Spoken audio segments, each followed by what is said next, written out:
Hi అందరికి నమస్తే. నేను Aruna. Welcome to our channel Aruna's kitchen. ఈ రోజు మనం సంక్రాంతి స్పెషల్ స్వీట్ రెసిపీ బెల్లం గవ్వలు ఎలా చేయాలో చేసి చూపిస్తాను. వీడియో స్కిప్ చేయకుండా ఫుల్ రెసిపీ చూడండి. బెల్లం గవ్వలు తినేటప్పుడు క్రిస్పీ అండ్ క్రంచీగా చాలా టేస్టీగా రావాలంటే ఈ రెసిపీ తప్పకుండా ట్రై చేయండి మీరు. నేను పిండి ఏ విధంగా కలుపుకోవాలి, ఏ విధంగా ఫ్రై చేయాలి, ఏ విధంగా దీన్ని బెల్లం పాకం పట్టాలనేది పర్ఫెక్ట్ ప్రాసెస్ అనేది స్టెప్ బై స్టెప్ ప్రతి టిప్స్ మీతో షేర్ చేస్తాను. వీడియో స్కిప్ చేయకుండా ఫుల్ రెసిపీ చూసి ఈ సంక్రాంతికి మీరు తప్పకుండా ట్రై చేయండి. చాలా సింపుల్ గా చాలా పర్ఫెక్ట్ రెసిపీ అన్నమాట. ఫస్ట్ టైం చేసే వాళ్ళు కూడా ఈ రెసిపీ కరెక్ట్ గా చేయొచ్చు. నేను ముందుగా 2 కప్స్ మైదా తీసుకున్నాను. మనం ఇంట్లో బౌల్ గానీ గ్లాస్ గానీ దేంతోనైనా తీసుకోవచ్చు మెజర్మెంట్స్ అనేది. మీరు మైదాకి బదులు గోధుమ పిండి కూడా తీసుకోవచ్చు. 2 బౌల్స్ మైదాకి నేను పావు కప్పు ఉప్మా రవ్వ తీసుకున్నానండి. అది మిక్సీ జార్ లో యాడ్ చేసుకున్నా. ఈ ఉప్మా రవ్వని మనం గ్రైండ్ చేసుకోవాలన్నమాట ఫైన్ పౌడర్ గా. దీంట్లో నేను 4 యాలక్కాయలు తీసుకుంటున్నాను. ఇలా మీరు డైరెక్ట్ 4 యాలక్కాయలు కూడా వేసుకోవచ్చు, లేకపోతే పౌడర్ గానీ గింజలు గానీ తీసి వేసుకోవచ్చు. నేను గింజలు వేస్తున్నాను. ఇలా గింజలు వేసిన తర్వాత దీన్ని మనం మెత్తగా గ్రైండ్ చేసుకోవాలి. ఇలా డైరెక్ట్ గా రవ్వ వేయడం వల్ల మన గవ్వల పైన రవ్వ లాగా కనిపిస్తుంది అనమాట. అందుకే మనము గ్రైండ్ చేసుకుని వేసుకుంటే మంచిగా ఫైన్ పౌడర్ లాగా అది గవ్వల్లో కలిసిపోయి మంచి క్రంచీ టేస్ట్ అనేది వస్తుంది. దీంట్లో కొంచెం సాల్ట్ అలానే కొంచెం బేకింగ్ సోడా అనేది వేస్తున్నాను. సాల్ట్ అనేది పావు స్పూన్ సరిపోతుంది. దాంతో పాటు 2 స్పూన్ల నెయ్యి. మీరు నెయ్యికి బదులు హాట్ ఆయిల్ గానీ, వెన్న గానీ, బటర్ గానీ, అలానే డాల్డా కూడా యూజ్ చేసుకోవచ్చు. ఆప్షనల్ అండి. నేను నెయ్యి వేస్తున్నాను. ఈ నెయ్యి పిండిలో మొత్తం బాగా కలుపుకోవాలి. కలిపి ఇలా డో ముద్దలాగా అవ్వాలన్నమాట. ఇలా ఒకవేళ మీకు ముద్దలాగా అవ్వకపోతే ఇంకో స్పూన్ ఆయిల్ గాని నెయ్యి గాని మీరు ఏది యూజ్ చేస్తే అది వేసుకొని కలుపుకోవాలి. ఇలా పిడికల్లో బిగించినప్పుడు మనకి కరెక్ట్ ముద్దలాగా అయితే మన గవ్వలు అనేది చాలా క్రిస్పీగా అవుతుంది. ఇలా అయిన తర్వాత వాటర్ కొంచెం కొంచెం యాడ్ చేసుకుంటూ దీన్ని ఒక ముద్దలా కలుపుకోవాలి.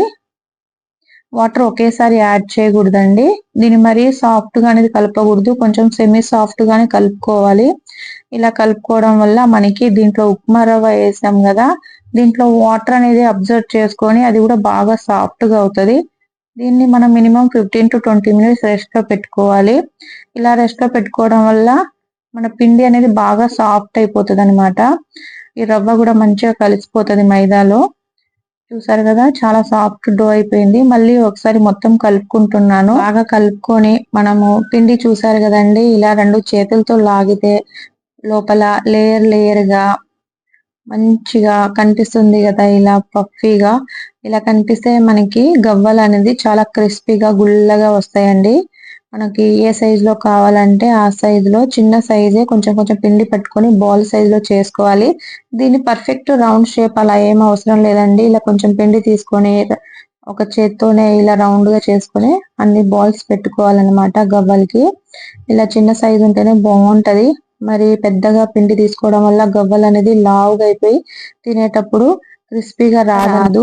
నేను గవ్వల చెక్క పైన, ఫోర్క్ స్పూన్ పైన, జల్లిగరిట పైన చూపిస్తాను 3 విధాలుగా. నేను ఇన్ని సంవత్సరాల నుంచి గవ్వలు చేస్తున్నాను ఈ రెసిపీ, కానీ నేను జల్లిగరిట పైన, ఫోర్క్ స్పూన్ పైన చేశాను. నేను ఫస్ట్ టైం గవ్వల చెక్క పైన చేస్తున్నాను అనమాట. ఇలా పిండి ముద్దను తీసుకొని పైన బొటన వేలుతో, ఓన్లీ బొటన వేలే యూజ్ చేయాలి. ఫస్ట్ టైం చేసే వాళ్ళు కూడా, బిగినర్స్ కి చెప్తున్నా నేను. పైన స్టార్టింగ్ ఎడ్జెస్ దగ్గర నుంచి మనం ప్రెస్ చేయాలన్నమాట. ఇలా ఎడ్జెస్ దగ్గర నుంచి ప్రెస్ చేయడం వల్ల మనకి షేప్ అనేది కరెక్ట్ గా వచ్చి సన్నగా అనేది వస్తుంది, మరి మందంగా రాదు. ఇలా పైనుంచే ఇలా షేప్ ఇవ్వాలి. ఇలా మధ్యలో నుంచి ఇస్తేనేమో పైన పిండి అనేది లావుగా అయిపోయి ఇటు అటు లావు అయిపోతుంది అనమాట ఎడ్జెస్ అనేది. ఇలా కరెక్ట్ ప్రాసెస్ లో చేసుకోవాలన్నమాట. ఇలా గవ్వలు చెక్క లేకపోయినా మీరు జల్లిగరిట పైన కూడా చాలా ఈజీగా చేసుకోవచ్చు. నేను దీని మీద ఫస్ట్ టైం చేశాను. ఇన్ని సంవత్సరాల నుంచి నా దగ్గర గవ్వల చెక్క అనేది లేదు. ఈ జల్లిగరిట పైన కూడా సేమ్ పిండి బాల్ ని తీసుకొని పైన ప్రెస్ చేసుకొని బొటన వేలుతో ఇలా ఈజీగా తీసుకోవచ్చండి. ఆయిల్ అప్లై చేయవలసిన అవసరం కూడా లేదు. మనకి డిజైన్ అనేది పర్ఫెక్ట్ గా వస్తుంది. టేస్ట్ లో ఏం చేంజెస్ ఏం రాదండి, సేమ్ ఉంటది. అది గ్యారంటీ. మీరు ఏది ఉంటే అది అనుకూలంగా దేంతోనైనా చేసుకోవచ్చు. ఇలా ఫోర్క్ స్పూన్ తో కూడా యూజ్ చేయొచ్చు అన్నమాట. ఇది అందరి ఇళ్లలో అవైలబుల్ గా ఉంటది కదా. నేను మాక్సిమం దీనిపైనే చేస్తాను. కొంచెం డిజైన్ అనేది థిక్గా షేప్ బాగా కనిపిస్తుంది అని చెప్పి నేను ఫస్ట్ టైం గవ్వల చెక్క అనేది యూజ్ చేస్తున్నాను. ఇలానే మీకు ఏ విధంగా అనుకూలంగా ఉంటే దాంట్లో చేసుకోండి. చూసారు కదా, ఈ 3 డిజైన్స్ చూడండి. మనము జల్లిగరిట పైన చేసింది, ఫోర్క్ స్పూన్ పైన చేసింది, ఇలా గవ్వల చెక్క పైన చేసింది. ఎక్కువ డిఫరెన్స్ ఏం లేదు కదా, 3 బాగున్నాయి. నాకైతే 3 నచ్చినాయి అనమాట. మీకు మీరు కూడా ఇలా ట్రై చేసుకోవచ్చు. ఇక మిగతా బాల్స్ తో కూడా పిండి ముద్దలతో మనము అన్ని గవ్వలు ఇలా చేసుకుందాము. చాలా ఈజీగా అయిపోతుందండి. కరెక్ట్ ప్రాసెస్ లో మనం ప్రెస్ చేసుకొని తీయాలన్నమాట. చూసారు కదా, ఇది కొంచెం షేప్ అనేది కూడా సైజ్ పెరిగింది, సన్నగా అయింది. పర్ఫెక్ట్ గా గవ్వలు చేసుకున్న తర్వాత వీటిని మనం ఫ్రై చేసుకోవాలి. డీప్ ఫ్రై కి సరిపడా ఆయిల్ వేసుకొని ఆయిల్ ని మీడియం హాట్ ఆయిల్ గా చేసుకోవాలి. దీన్ని మీడియం ఫ్లేమ్ లోనే పెట్టుకొని మనము ఆయిల్ హీట్ అయిందా లేదని చెక్ చేసుకున్న తర్వాత మిగతా గవ్వలు అనేది ఒక్కొక్కటి వేసుకొని ఫ్రై చేసుకోవాలన్నమాట. దీన్ని వేసిన వెంటనే తిప్పకూడదండి. 1-2 మినిట్స్ ఆయిల్ లో హీట్ అయిన తర్వాత టర్న్ చేసుకుంటూ కలుపుకోవాలి. ఇలా కలుపుకోవడం వల్ల మంచిగా ఫ్రై అనేది అవుతుంది. మీడియం ఫ్లేమ్ లో ఫ్రై చేసుకోవడం వల్ల గవ్వలు క్రిస్పీ అండ్ క్రంచీగా వస్తాయి. ఈ మైదాతో చేసాం కాబట్టి మనకి ఎక్కువ కలర్ ఏం రాదు. లైట్ ఎల్లో గోల్డెన్ కలర్ కనిపిస్తుంది. ఇలా గరిటెలో పెట్టుకొని ఇలా కొంచెం షేక్ చేస్తే ఎక్స్ట్రా ఆయిల్ అనేది వదిలేస్తుంది. ఇలా చేసిన తర్వాత పక్కన తీసుకున్నాం. మిగతా సేమ్ ప్రాసెస్ లో గవ్వలను వేసి ఫ్రై చేసుకొని తీసుకోవాలి. ఇలా తీసుకున్న తర్వాత నేను చూపిస్తాను చూడండి. ఫ్రై గవ్వలు అనేది రెడీ అయిపోయినాయి. ఈ 3 గవ్వలు మనం చేసినాయి కదా. ఇప్పుడు కూడా డిజైన్ చూడండి, ఎక్కువ డిఫరెన్స్ ఏం లేదు కదా.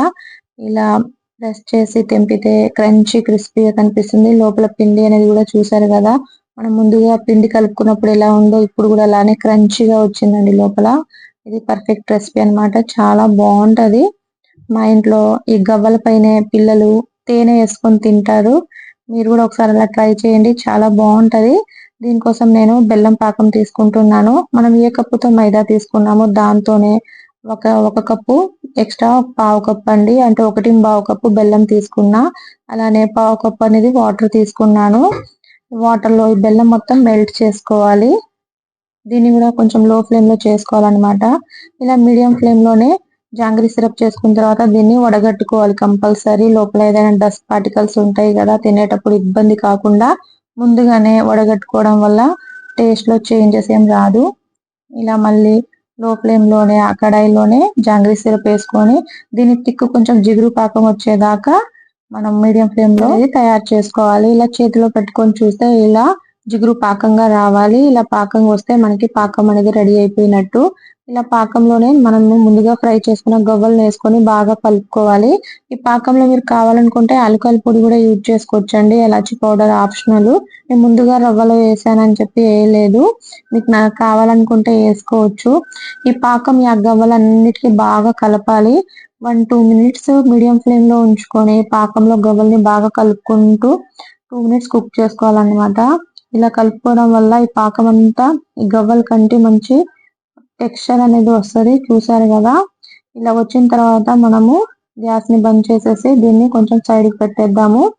ఇలా పెట్టేసిన తర్వాత మనం ఎక్కువ కలపకూడదు అనమాట. కలిపితే పైన గవ్వల పైన ఉన్న బెల్లం కోటింగ్ అనేది పైన బెల్లం పూత అనేది పోతుంది అనమాట. టేస్ట్ అనేది చేంజ్ అవుతుంది. అందుకనే కలపకుండా వదిలేయాలి. ఇది లైట్ గా కూల్ అయిన తర్వాత ఒక్కొక్క గవ్వల్ని తీసుకొని మనం ప్లేట్ లో తీసుకోవచ్చు.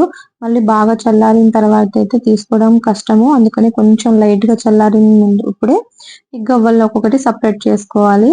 వీడియోలో చూపిస్తున్న విధంగా ఇలా చేసుకుంటే కడాయిలో అసలు గవ్వలు అనేది అంటుకోకుండా బ్రేక్ అవ్వకుండా ఉంటదండి. చాలా క్రిస్పీ అండ్ క్రంచీగా చాలా టేస్టీగా ఉంటది.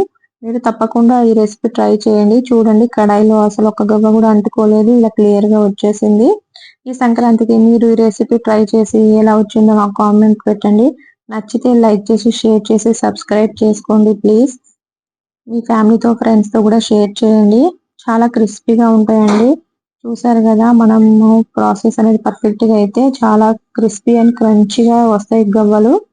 మీరు ట్రై చేయండి తప్పకుండా. బాయ్ అండి.